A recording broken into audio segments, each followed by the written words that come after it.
पिछले एक महीने से भारत के विभिन्न राज्यों में जो भारतीय जनता पार्टी की सरकारें हैं और वहाँ पर भारतीय जनता पार्टी के जो फ्रंटल संगठन हैं, चाहे वो धार्मिक संगठन हो या फिर वो राजनीतिक संगठन हो, उन संगठनों के कार्यकर्ताओं और नेताओं में इस बात की होड़ लगी है कि वो कितना जहर मुसलमानों के खिलाफ उगल सकते हैं और वो जहर उगलने के बाद वो अपनी कम्युनिटी में जाकर, अपने समाज में जाकर कितनी वाहवाही उनकी लूटते हैं और कितने बड़े हिंदू लीडर वो बनते हैं, इस बात की होड़ मची है। इस पर भी कोई लंबी चौड़ी हैरत की बात नहीं है, बल्कि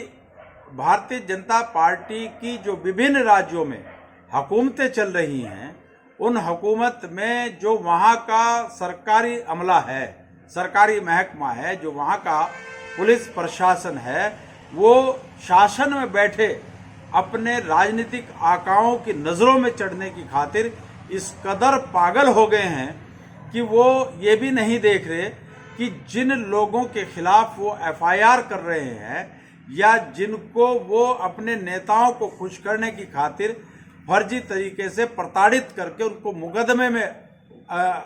उलझा रहे हैं, फंसा रहे हैं, उनकी शारीरिक स्थिति क्या है।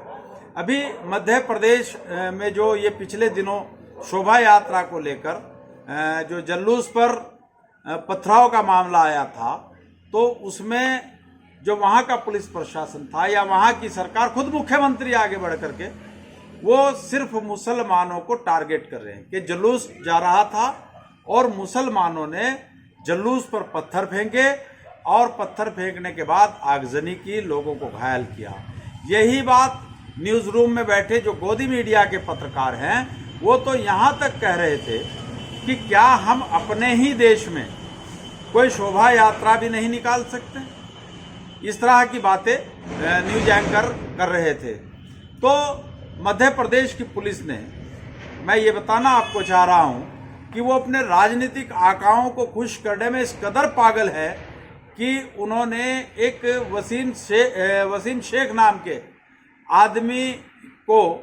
उस जुलूस का आरोपी, पत्थरबाजी का आरोपी मानकर उसको घोषित करके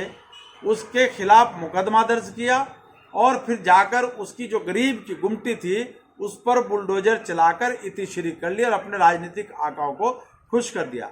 जबकि ये दंगा अप्रैल माह 2022 में हुआ और 2005 यानी करीब 18 साल पहले वसीम शेख, जिसका पुलिस ने घर तोड़ा है, एक हादसे में उसकी ये और ये दोनों बाहें उसकी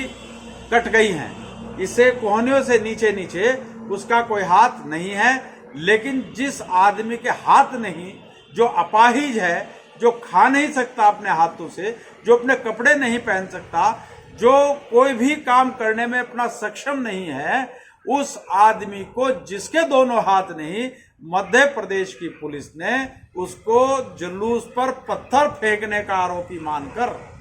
उसके खिलाफ मुकदमा दर्ज किया और उसको जो है उसकी गुमटी को तोड़ने का काम किया। अब आप खुद अंदाजा लगा सकते हैं कि अपने राजनीतिक आकाओं को खुश करने की खातिर मध्य प्रदेश की पुलिस किस कदर गिर गई है कि वो एक ऐसे अपाहिज आदमी वसीम शेख को, जिसके दोनों हाथ नहीं हैं, उसको भी जुलूस पर पत्थर फेंकने का दोषी बनाया गया, आरोपी बनाया गया और उसकी गुमटी को तोड़ दिया। मैं एडवोकेट इंतखाब आज़ाद तो सिर्फ मध्य प्रदेश की पुलिस से इतना ही कहूँगा कि शर्म करो, वर्दी पहनने से पहले आप संविधान की शपथ लेते हो कि हम निष्पक्ष और निष्पक्ष रूप से काम करेंगे। द्वेष भावना से हम ऐसा कोई भी काम नहीं करेंगे